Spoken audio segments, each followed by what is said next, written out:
기원전 2000년경 그리스 남단 크레타 섬에 메소포타미아 문명과 이집트 문명의 영향을 받은 크레타 문명이 탄생하였습니다. 크레타 문명은 미노스 왕 때 전성기를 누렸는데 미노스 왕과 관련하여 재미있는 전설이 내려오고 있습니다. 미노스 왕은 바다의 신 포세이돈에게 숫소를 올려보내면 다시 제물로 바치겠다고 약속하였으나 이를 지키지 않았습니다. 이에 화가 난 포세이돈이 미노스 왕의 부인과 숫소를 사랑에 빠지게 만들어 둘 사이에 머리는 소고 몸은 사람인 괴물 미노타우로스가 태어났습니다. 미노스 왕은 미노타우로스를 감추기 위해서 한번 들어가면 나올 수 없는 미궁을 만들어 미노타우로스를 감추었고, 매년 아테네의 소년 소녀를 9명씩 제물로 미궁으로 들여보냈습니다. 이에 아테네의 왕자 테세우스가 궁궐 입구에 실을 묶어두고 실 뭉치를 풀면서 미궁 안으로 들어가 미노타우로스를 죽이고 무사히 미궁 밖으로 귀환하였습니다. 기원전 1400년경 그리스의 도시국가 미케네가 크레타를 공격해 멸망시키고 미케네 문명을 탄생시켰습니다.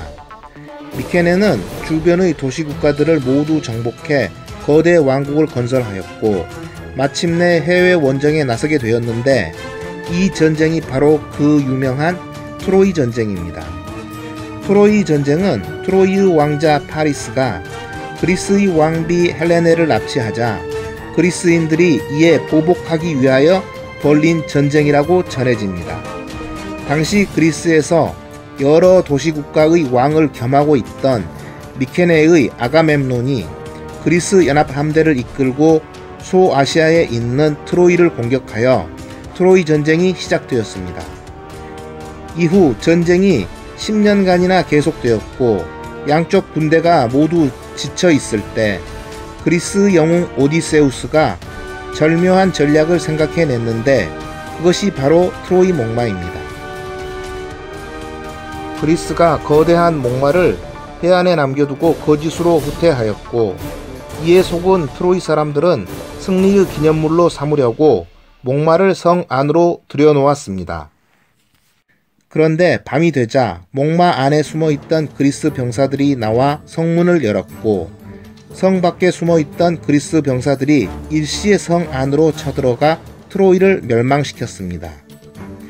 이후 기원전 1000년경 미케네 문명도 쇠퇴하였고, 기원전 800년까지 200년간의 역사는 현재까지 전해지는 것이 거의 없어서 이 시기를 그리스 암흑시대라고 부릅니다. 기원전 8세기경부터 그리스와 그 주변에 인구 수백에서 수천 규모의 도시가 1000여 개 이상 형성되었습니다. 이 가운데 아테네가 크게 발전하였는데, 아테네에서는 시민들의 정치 참여가 권리이자 의무가 되는 민주정치가 시작되었습니다. 또한 아테네에서는 독재자의 출현을 방지하기 위하여 주민투표를 통하여 독재자가 될 가능성이 있는 사람을 10년간 추방하는 보편 추방법이 시행되었습니다. 한편 또 다른 그리스 도시인 스파르타는 소수의 정복자들이 다수의 원주민을 통치하기 위하여 엄격한 집단 교육과 가혹한 군사훈련을 실시하는 병영체제를 유지하였습니다. 아테네와 스파르타 등 그리스 도시국가들이 성장하고 있을 때 그리스 동쪽에서는 페르시아가 영토를 확장하며 대제국을 건설하였습니다. 대제국으로 성장한 페르시아의 다리우스 대왕이 기원전 492년 그리스 원정에 나섰고, 이로써 역사상 동서양 간의 첫 대결인 페르시아 전쟁이 시작되었습니다. 아테네를 향하여 진군하던 페르시아군은 마라톤 평원에서 그리스군과 전투를 벌였고, 그리스 1만 병력이 페르시아의 2만 병력을 물리쳤습니다. 이 마라톤 전투에서의 승전 소식을 아테네에 전하기 위하여 한 병사가 마라톤 평원에서 아테네까지 40여 킬로미터를 달린 데서 유리한 경기가 바로 마라톤입니다. 이후 페르시아는 그리스를 다시 침략하여 스파르타의 정예 육군을 전멸시키고 또다시 아테네를 향해 진군하였습니다.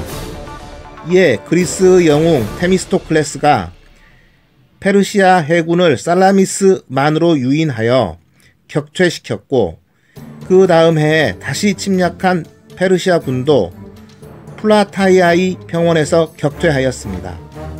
이로써 그리스는 페르시아 전쟁에서 승리하였고, 페르시아는 그리스 정복을 단념하였으나 이후 아테네와 스파르타 사이의 내전인 필로폰네소스 전쟁이 일어나 혼란을 겪게 되었습니다.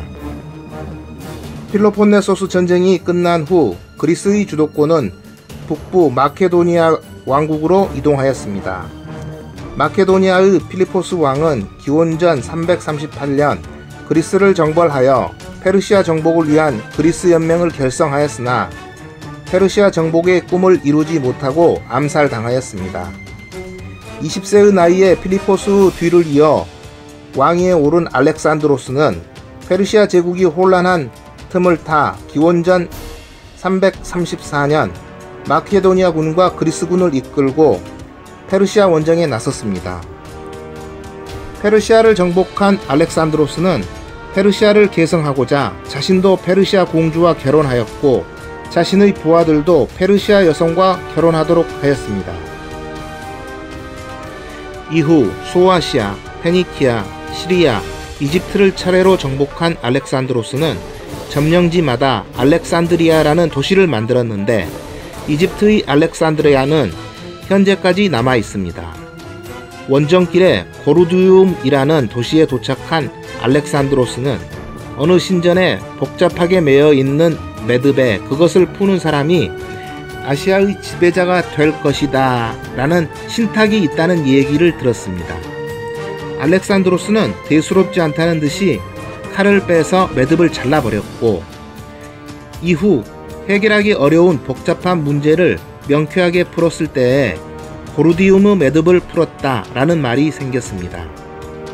기원전 327년 인도의 인더스강에 도착한 알렉산드로스는 오랜 원정에 지친 부하들의 건의를 받아들여 회군하게 되었고, 회군 도중에 병에 걸려 세상을 떠나고 말았습니다. 알렉산드로스가 죽은 후 그리스, 이집트, 페르시아 지역은 알렉산드로스 부하들에 의해서 분할되었고, 이후 이탈리아 반도에서 성장한 로마에 의하여 하나씩 정복당하였습니다.